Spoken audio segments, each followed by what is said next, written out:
Welcome back to our channel. Before we delve into one of the most epic and moving stories, a story you have likely never heard told this way, I want to ask you something. Right now, as you are listening to these words, where are you in the world? And what time is it on your clock? Let me know in the comments so that even if we are thousands of miles apart, in this moment we can be connected through a shared story. Today, we will not be talking about a miracle performed merely to display power. We will tell a story of two shocking secrets buried deep within a dark salt mine of the Roman Empire. The first is the silent love of a sister who refused to ever give up on her brother. The second is about a mysterious visitor who is about to step into the deepest abyss of despair, not just to confront demons, but to confront something even more terrifying: human greed and indifference. Stay with me until the end of this journey, because I promise you, this story does not end with the fear or destruction you might expect.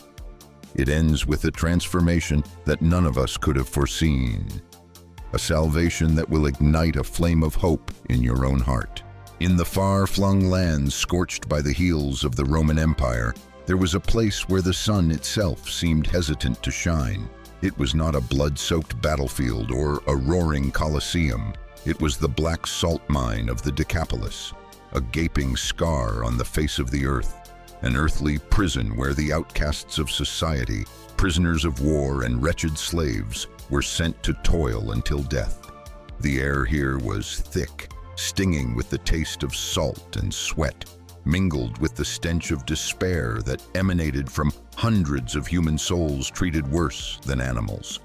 Every swing of a pickaxe into the dry earth, every crack of a leather whip tearing through the air, every groan of exhaustion was a note in the symphony of damnation, all to fill the storehouses with pure white salt, a symbol of Roman wealth and power. And in the midst of this terrestrial hell, there was a legend even more horrifying than reality itself. People whispered of the phantom of the salt mine. They said that deep within a sealed-off cavern, where the last rays of light surrendered to darkness, there was a creature that had once been a man. His name was Kalen, once a strong slave, a man who could haul blocks of salt twice the weight of any other. His sanity had one day shattered. No one knew why. Some whispered he had simply worked himself into madness. Others murmured that he had accidentally unearthed an ancient, cursed tomb deep beneath the salt veins. All they knew was that Kalen had become a wild beast. He howled nonsensical sounds, tore the clothes from his body, and his strength became so phenomenal that even the thickest iron chains could not hold him for long. The Roman overseers, rather than putting him out of his misery, found a deterrent value in his condition. They chained him to the deepest rock wall, turning him into a living warning for any slave who thought of rebelling. "Work, or you will end up like him," they would say, pointing toward the dark cave from which Kalen's screams echoed, reverberating off the rock walls, creating a horrifying sound as if the earth itself were weeping. Kalen was no longer a human being. He was a symbol of punishment, a terror to control other terrors, the empty shell of a soul completely possessed by demons, a creature living on the border of death and madness. For everyone in the salt mine, from the most brutal overseer to the most miserable slave, Kalen's story was over. He was only waiting for death to grant his ravaged body its final deliverance. They were wrong. His story, in fact, was just beginning. But in the shadow of this all-encompassing despair, there was a secret that no guard knew, that no overseer was aware of. A tiny, tenacious, and fragile ray of light silently pierced through the cracks of the darkness. That ray of light was named Lyra, Kalen's younger sister. Lyra was also a slave, her body small and thin from labor and malnutrition, her hands calloused and cracked from the bitter salt. But in her eyes there was a fire that never went out. It was the fire of love and faith. Every night when the salt mine had sunk into an exhausted silence, when the other slaves had collapsed into a fitful sleep, Lyra would undertake a perilous journey. She would carefully hide a portion of her meager water ration, a substance more precious than gold in this place, and a piece of dry, hard bread, Trembling in the darkness, she would sneak through the jagged stone corridors, avoiding the torchlight of the patrolling guards. Her heart pounded in her chest. Every crunch of gravel under her feet could mean the end for both her and her brother. But love was greater than fear. She would arrive before the cave where Kaylin was chained, a place no one else dared to approach. She did not dare go inside, but she would place the flask of water and the piece of bread at the entrance, hoping that in a rare moment of lucidity, her brother might find them. And then, she would do the most important thing. Turning her back to the darkness that imprisoned her brother, Lyra would kneel on the cold ground, clasp her calloused hands, and whisper a prayer. Her prayer was not eloquent. It was simple and raw, a cry for help from the depths of a broken soul. "O Great One whom I do not know," she would sob in silence. "If you exist, please look upon my brother. I do not ask for his freedom. I only ask for his peace. Please let him pass peacefully, or please give me back the brother I once knew." In her mind, the image of the old Kaylin would appear, a strong young man with a gentle smile, the one who had always protected her, the one who used to carry her on his back when she was a child. That love, that memory, was the very thread connecting her to the value of his soul, a value that the entire world had discarded. She did not know that her prayers, soaked in tears and unconditional love, were rising higher than the cliffs of the salt mine, beyond the clouds, to a place where every cry of a broken heart is heard. Lyra's actions were not just a hopeless endeavor.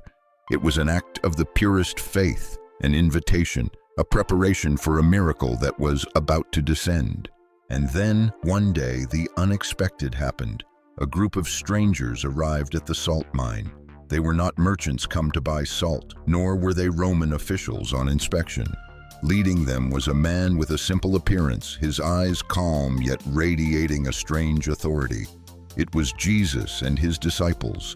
They had come here to the very edge of misery, not to rest, but seemingly to bring a message to those who had lost all hope. The slaves glanced at them with indifference. They had seen too many people come and go, heard too many empty promises. The guards eyed them with suspicion, ready to draw their swords at the first sign of trouble. But Jesus did not look at the crowd. His gaze seemed to have another purpose. He did not walk toward the overseer's quarters, nor did he seek out the slaves at their labor. His eyes swept over the harsh landscape of the mine, and then they stopped. He did not see the phantom of the salt mine chained in the dark cave. He saw a small girl, Lyra, stealthily moving toward that very cave, clutching something precious in her hands. He watched in silence. He saw her set down the flask of water. He saw her kneel in prayer. He saw her tears fall and mingle with the salty earth. In a world that valued only strength and profit, he saw an act of unconditional love, an act of pure kindness. And in that moment, he knew why he had to come to this place. The first encounter was not between divine power and demonic power. The first and perhaps most important encounter was between the Savior and the silent faith of a small slave girl.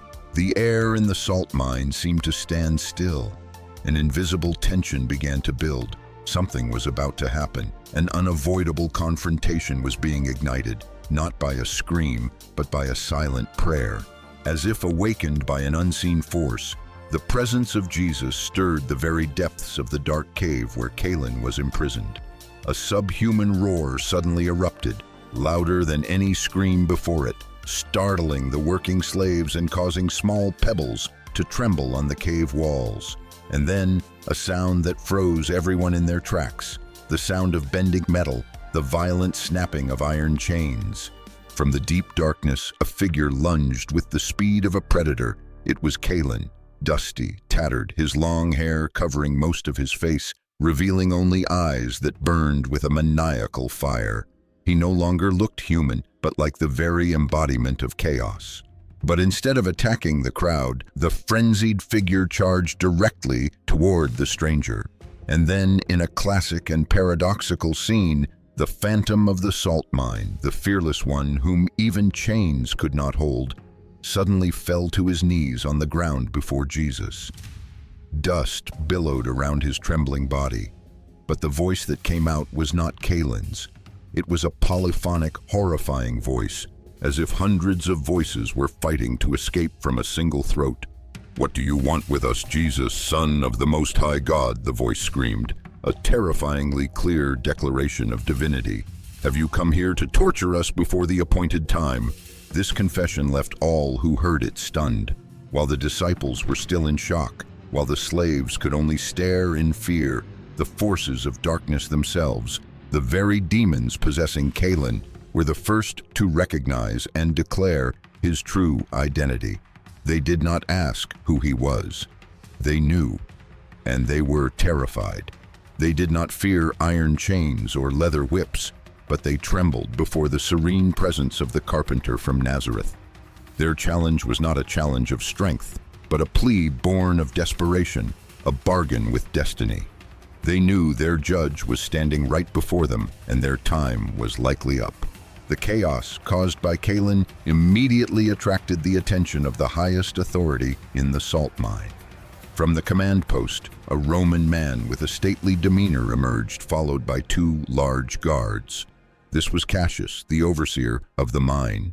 He was not a warrior, but a manager, a man whose soul was valued in ingots of salt and gold coins. His face showed no fear, only extreme anger and annoyance. To him, a mad slave or a visiting saint had the same result: a disruption of work, an impact on productivity.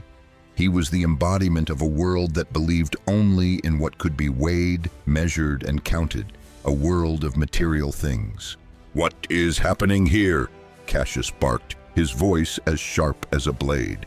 "Why are you all just standing there? Has this mad slave gotten loose again? Seize him! And who is this stranger?" He pointed at Jesus, his eyes filled with contempt. "Are you the one who caused this mess? Some healer, some wandering preacher? Get out of here immediately before I have my guards deal with you." Lyra, seeing her brother on the ground and the stranger being threatened, rushed forward, intending to plead with Cassius. "Sir," she stammered, "please, he is—" But Cassius shoved her aside brutally. "You be quiet too, slave girl. Get back to work." The stage for the confrontation was now perfectly set. It was no longer a one-on-one battle between light and darkness. It had become a tense 3-way standoff. On one side was Jesus, representing divine power and the priceless value of the soul. On another was Lyra, a symbol of love, sacrifice, and fragile but unyielding faith. And on the opposing side was Cassius, representing worldly power, the ruthless logic of profit, and the worship of material things. He looked at Caelin not as a suffering human being in need of deliverance, but as a broken tool. He looked at Jesus not as someone who could bring salvation, but as a saboteur. The conflict had reached its peak. It was not between heaven and earth, but between 2 completely opposing worldviews, coexisting in one harsh salt mine. And in the middle of it all, Caelin's fate hung in the balance. Amidst the tense atmosphere, Jesus completely ignored Cassius's threats. His gaze remained focused on the trembling creature at his feet. In a calm yet powerful voice, he asked a simple question: "What is your name?" Silence fell, and then the horrifying, multi-toned voice rang out again, this time with a twisted arrogance. "Our name is Legion," it declared, "for we are many." A legion, 6,000 soldiers, a complete military occupation within a single soul. The name was not just a boast of numbers, it was a declaration of their power and destructiveness. Cassius smirked. Legion? What a farce. He assumed it was just the mad ramblings of a slave. But Lyra was terrified. She sensed the awful truth in those words. And then the demons made a request, a final bargain. "We beg you," they screamed through Caelin's mouth, "do not send us into the abyss." They knew their fate. They knew about the final place of imprisonment, and they feared it more than anything. And this is where the unexpected twist occurred. In a moment of supreme cunning, one of the voices of the Legion rose clearer than the rest. "If you drive us out, permit us to enter the most valuable thing in this place." Kalen's crazed eyes darted toward the stockpiles of white salt, toward the iron tools, and finally, toward the vast salt veins deep within the earth. Cassius suddenly felt a cold chill run down his spine. The demons were not asking to enter a herd of pigs, for there were no pigs here. They wanted to enter the salt mine itself. They wanted to turn the very thing Cassius worshipped, his source of profit and power, into a permanently cursed domain. They wanted to destroy everyone's livelihood, to turn the salt mine into an earthly abyss, a monument to their victory. It was a brilliant and wicked move, to use the very material things that men worshipped to destroy them. The air seemed to solidify. Cassius, for the first time, felt fear. Lyra held her breath. Even the disciples tensed, waiting. And then Jesus spoke. His voice was not loud, but it resonated more than any roar. No. A single word. He refused. He would not allow the destruction of material things, would not let their trap be sprung. And then he looked directly into Kalen's crazed eyes and issued a command that was sharp, clear, and irresistible. "You unclean army, I command you, come out of this man and go directly to the place prepared for you." There was no whirlwind, no earthquake. There was no loud spectacle at all, only a terrifying silence that enveloped the salt mine. Kalen tilted his head back, his mouth open as if to scream, but no sound came out. Instead, a faint, dark mist seemed to be violently pulled from his body, dissipating into the air. Instantly, the maniacal fire in his eyes was extinguished. His tensed body went limp, and Kalen, the slave who had once carried a whole legion of demons within him, collapsed to the ground, unconscious. The climax of the supernatural battle had ended, not with a bang, but with an absolute silence, proving a supreme power that needs no loud display. An almost sacred silence enveloped the mine. The slaves, the guards, and Cassius all stood motionless, their eyes fixed on Kalen's body lying on the ground. A few seconds passed like an eternity, and then Kalen stirred. He slowly sat up, putting a hand to his head, like a man waking from a long nightmare. He looked down at his own hands, then looked around, his expression filled with confusion and bewilderment. The madness was gone, the hostility was gone. His eyes, for the first time in years, were clear. And then his gaze found Lyra, who was standing a short distance away, her hands over her mouth, tears welling up. Kalen's dry, cracked lips moved slightly. A single word escaped, weak but clear, a word Lyra thought she would never hear again. "Lyra?" That sound was like a key unlocking a long-suppressed floodgate of emotion. Lyra burst into sobs and rushed to her brother's side. "Kalen, oh brother!" They embraced, the two siblings, two wretched souls, now reunited not in the darkness of a cave, but in the light of the evening sun. Kalen's tears began to fall too, tears of consciousness, of confusion, and of deliverance. It was a moment of the purest salvation, a soul returned to its body, a man reborn from the ashes of insanity. Watching from a distance, Cassius was completely stunned, but the emotion inside him was not fear or joy. It was utter astonishment. He had been prepared to see his mind destroyed.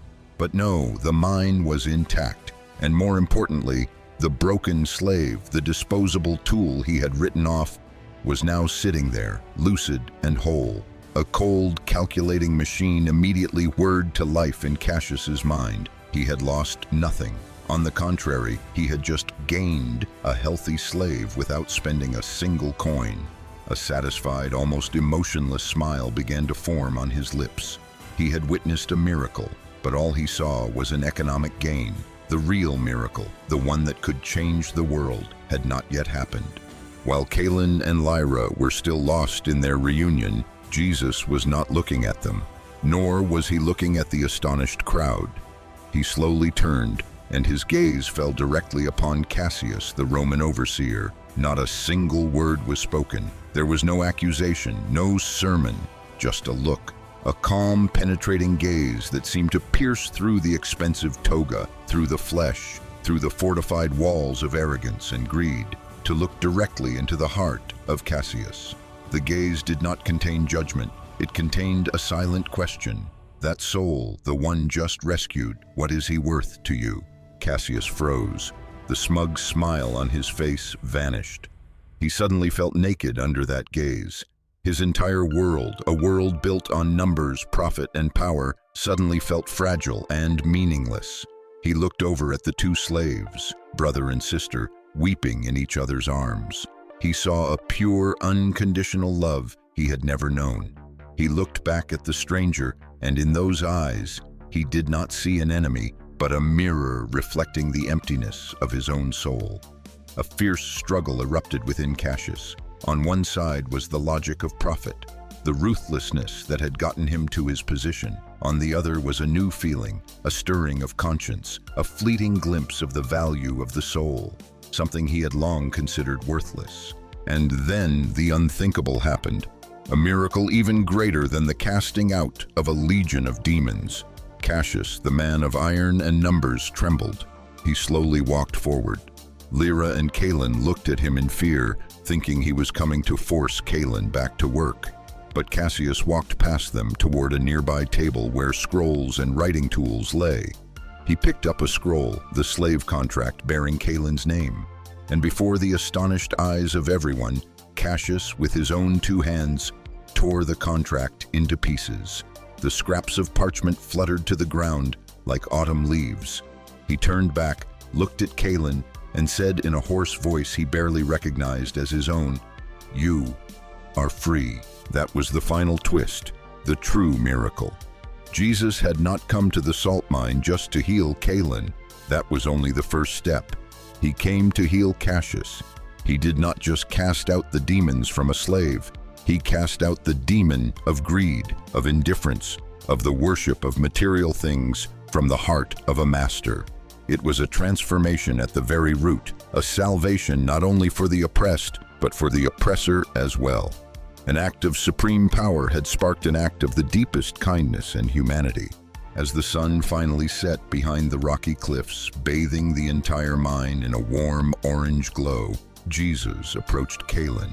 He did not say much about his future. He simply placed a hand on his shoulder and gave him a mission.